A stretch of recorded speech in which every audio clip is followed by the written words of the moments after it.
It is Tuesday morning. Easy music.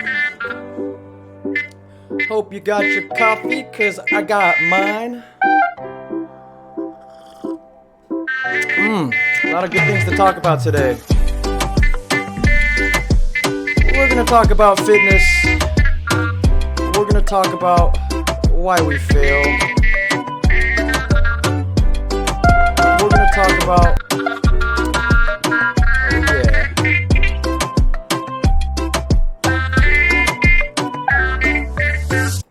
and welcome everybody to the Differences You Morning Show. Here we go, we're vlogging every day.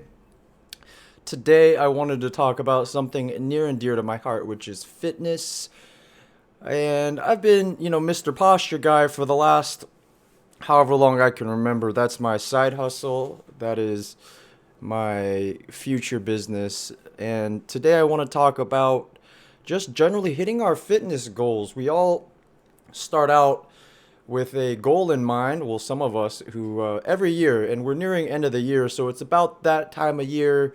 New Year's resolutions. You know what? Get out of that mindset.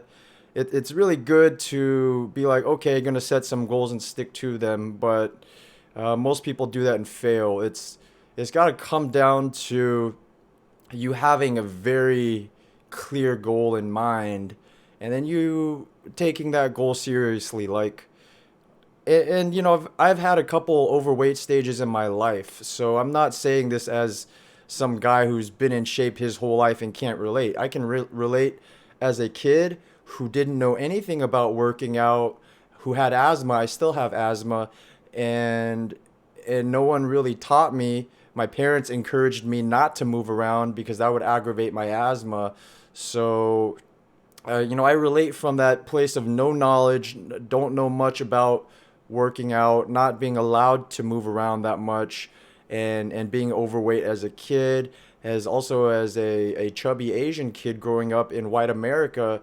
I didn't experience heavy bullying, but got a little bit of it, enough to know that I don't like to get bullied, and enough to make me not like bullies. So also later in life, in my mid to late 20s, even my 30s, I yo-yoed in weight.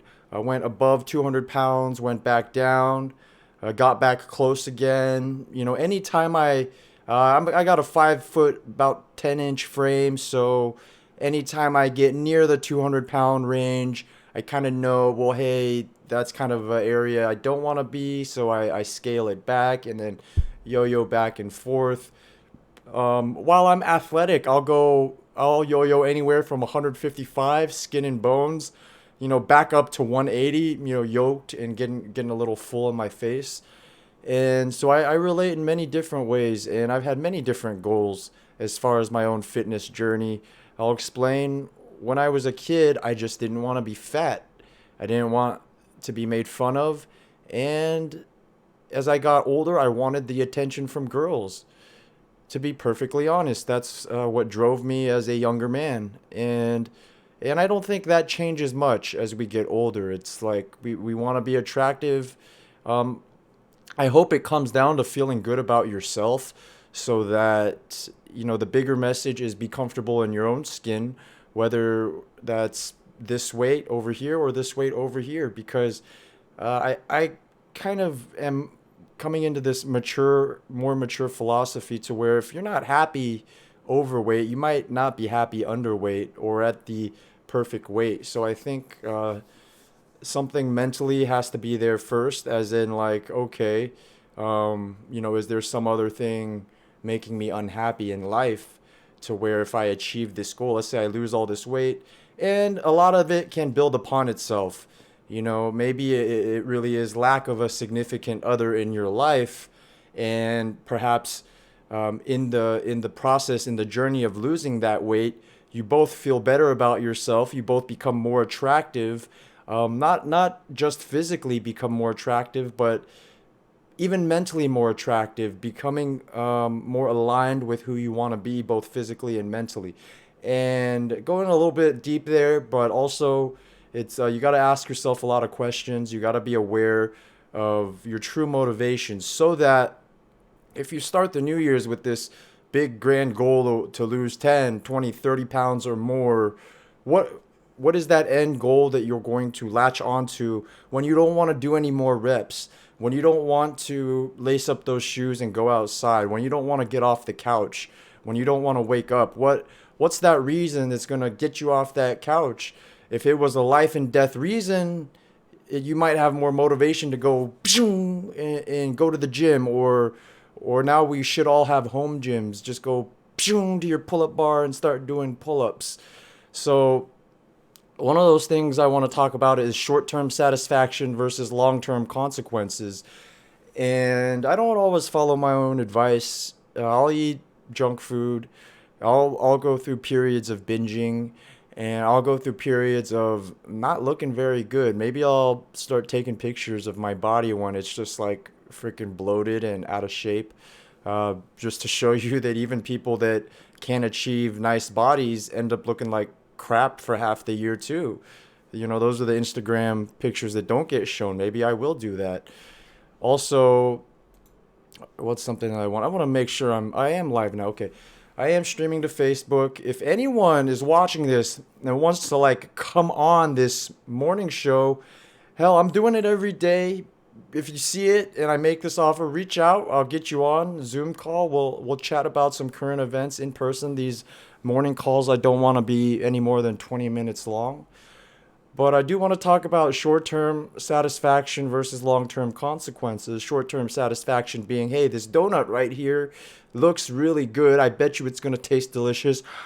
That glazed sugar just melts in your mouth, and it's fried, and it's just as good as you would have expected.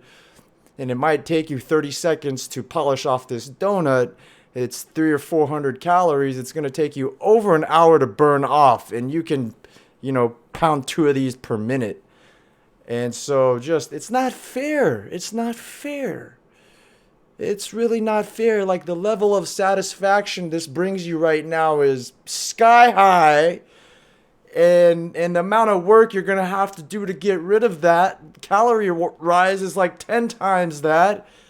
Life is not fair, but we have to find a way to balance the long-term consequences, okay? So the consequence of this donut, if you're looking at it and you're staring at it and you really want to measure it, you should look at it like this is an hour's worth of freaking running on the treadmill.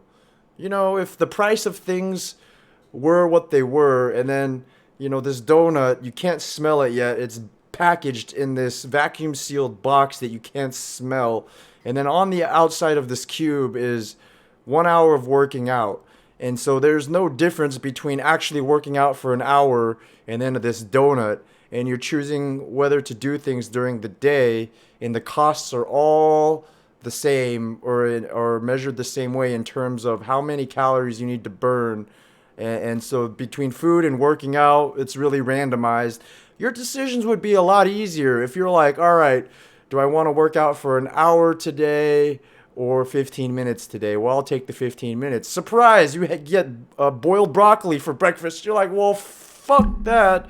But, because that's not very satisfying. That's not going to satisfy you initially in the short term as much. So I don't have the perfect answer, because I kind of eat whatever I want, in the sense that if I gain too much weight or my skin is bad, I'll know that, you know what, I need to clean my diet back up.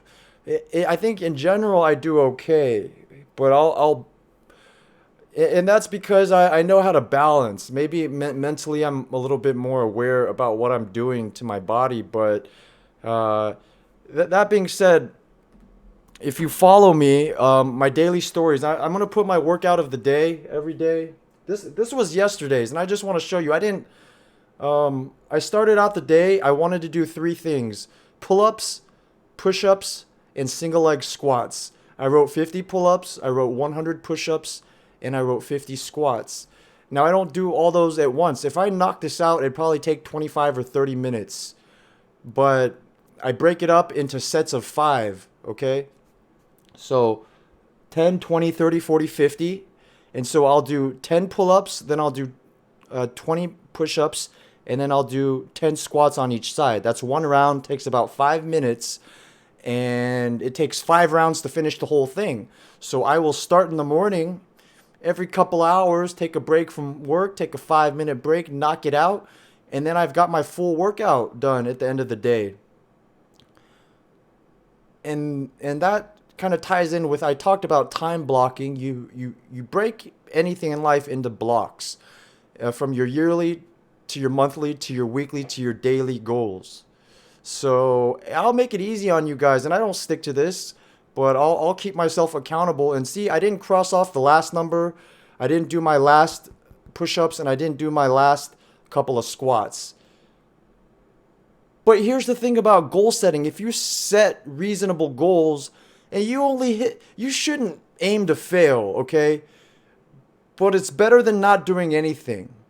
So if you set a goal to hit 100 and you only hit 70 or 80, well, you're doing 70 or 80% more than zero, okay? And so I don't aim to fail, but I start out the day with the reasonable plan. 3 exercises. I mean, come on. You know, like people think you go to the gym and you do 100 different things, which you can, and I sometimes that is my program, but I also know how to keep things simple. I'm a 37-year-old man. I don't got time to be doing, 100 different bench presses. I don't even have the equipment anymore, and sometimes I only have my own body weight in a pull-up bar. If this is what you do, if this was your program, let's just say every day, you don't need to really do too much or be too creative to get results, okay? And so I hit maybe 75-80% of my goal yesterday, and I feel good about it. I really just like it. The day got away from me, and by the time I realized it was already time for bed. I don't want to work up the heart rate. That's not an excuse. If I actually had a goal to complete, I would have pushed through it. But fitness is not like top of mind for me right now. For me right now, I just want to stay injury free. I don't want to get too overweight, and I don't want to get too soft. That's my goals.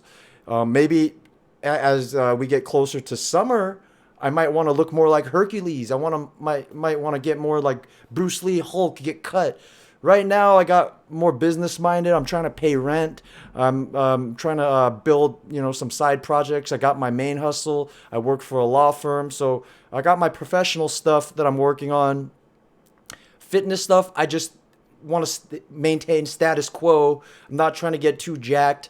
There is a photo shoot that I want to prepare for, but it's not urgent. So it's just, how much do I want it? How do I have any fitness goals? Right now, it's just to maintain. And I've gained about 15 pounds in the last couple of months. So I want to stop that. I'm okay with where I'm at. Are there always things we can improve? Yeah, sure. But I keep it real. I'm not a 20-year-old man anymore. There's certain things that I can't do now that I used to be able to do, and that's fine. We just do the best we can given what we've got. Like politicians getting vaccinated. I just saw this morning Dr. Fauci got vaccinated. Are they lying to us? They could be.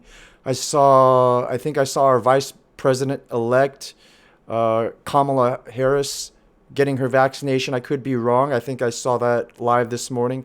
Makes me feel better. Doesn't exactly. What the? Who gave me a Jordan 16 shield. AK Jordan? X50. Oh my God, man, where you been all my life, AK Jordan? Man, first of all, I didn't expect anybody to pop into the stream this morning, much less donate me some biddies. I mean, for you guys who aren't familiar with Twitch, biddies are the way people tip you money on Twitch, because I'm streaming on both Facebook Live and Twitch right now through Restream.io. High five to this free app, Restream.io. I don't have an affiliate deal, although I should. I'm not promoting them, but they do put a link into my links because I'm using the free program. And Restream.io allows you to use whatever streaming service you're using. You stream to Restream, and then Restream does exactly what the name says. It restreams to all the many different services that you want to live stream to, whereas Streamlabs limits you to one service, unless you pay, and I don't want to pay, so I use Restream. Anyways, politicians getting vaccinated, it makes me feel better, but then again, I don't trust them, so why would I trust that they're actually getting the vaccine than I'm getting, right? How do I know they didn't pay for some filtered, more expensive vaccine that has better antibodies, right? You know, you guys, still don't trust you guys. I'm gonna wait to see if you guys die, okay? I'm sorry, I don't want to spread that kind of mindset. I'd rather everybody just get it and then don't do what I do. You know, okay, I might change my tune tomorrow. That's why I have these things every day. Just gonna give you my unfiltered thoughts. It's how I feel.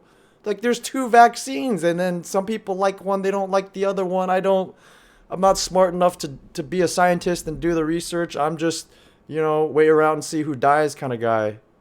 He says world population control. Hey man, it's not science fiction anymore. It's science right here, right now. Well, let's round out to our last topic of the day is Democrats versus Republicans, and let me go ahead and use that as an opportunity to let's look at the.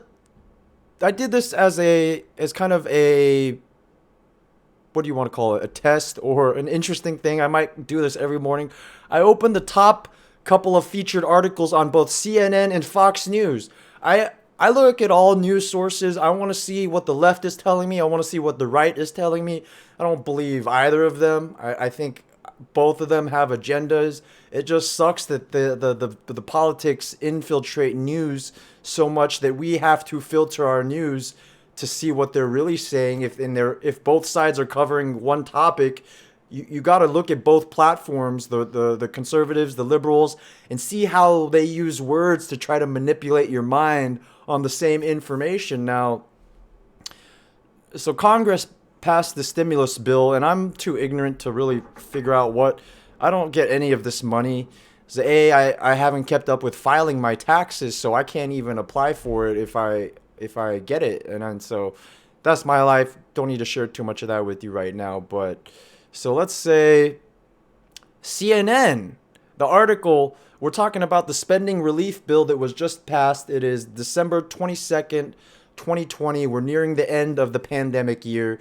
And CNN's article says Congress approves long-awaited $900 billion COVID rescue package, overcoming months of gridlock. Okay, so CNN, a left-leaning liberal news outlet, is saying, wow, this stimulus deal is so great and it's saving the economy, right? Now let's look at how Fox News covers it. Fox News puts out an article, front page this morning, says, Phil Robertson, Alyssa Milano. It's about your customers. Phil Robertson, I don't know who that is, but Alyssa Milano, some, high-toting Democratic influencer, and she's done other things. She's CEO, founder of the Honest Companies. Also, she was in Flipper. That's how I know her from. Rail against coronavirus relief bill. Politicians put people out of work. So it's not a far stretch to say that Republicans don't like what just happened and Democrats like it, as to feel like it. And they're covering the same story. Relief bill got passed. Democrats are like, woohoo! Republicans are like, look at all these people who hate what just happened. And then I'm like, well, I don't know. I really don't know. I'm gonna have to read some more articles, unravel this, unpackage it, figure out who it benefits. Obviously, Democrats like it more than Republicans. Republicans hate spending money because it comes from the people with money have to spend it out of taxes, right? So it makes sense that any kind of relief bill is not going to be favored by Republicans. So, hey, it is what it is, I guess. Follow me on Facebook via my stories. I will show you my next workout of the day pretty soon. Normally I just make this shit up in terms of, I don't just pull shit out of my ass. I'm like, all right, I kind of base it off me in a way, in that, like, all right, what do I feel like doing? But I have a I want I'm going to teach you guys how to plan your own workouts, how to go from a yearly to a monthly to a weekly goal. Let me just kind of give you a rundown of this workout, just so you know that I'm a little bit more strategic than I'm making it out to be. This is more of a total body thing. This is more of like, old man gets lazy and he doesn't really want to focus on any body part that day. This is a workout you could do every day for the rest of your life and be healthy. So, pull ups, that does your upper body, hits your back. Push-ups, that does your upper body hits the push. So the top part, the pull-ups hits the pull. The push-ups hits your upper body push, and the single leg squats hits your lower body. Full body workout. The single leg portion of the lower body helps your balance. So it's a wham bam bam. Pretty much every body part, even your core gets hit. Your core gets hit pretty much when you're doing your squats and your push-ups, and even your pull-ups. You hit your core. So nothing is really left out. Could I add a lot more to this program? Yeah. But if I don't feel confident I can do all the volume, why add more things that's just going to make me not do it to begin with? So I will see you guys tomorrow morning. Today is Tuesday. Signing off. Have a great day, everybody. And if you can't think of anything else to do some squats today, all right? Peace out.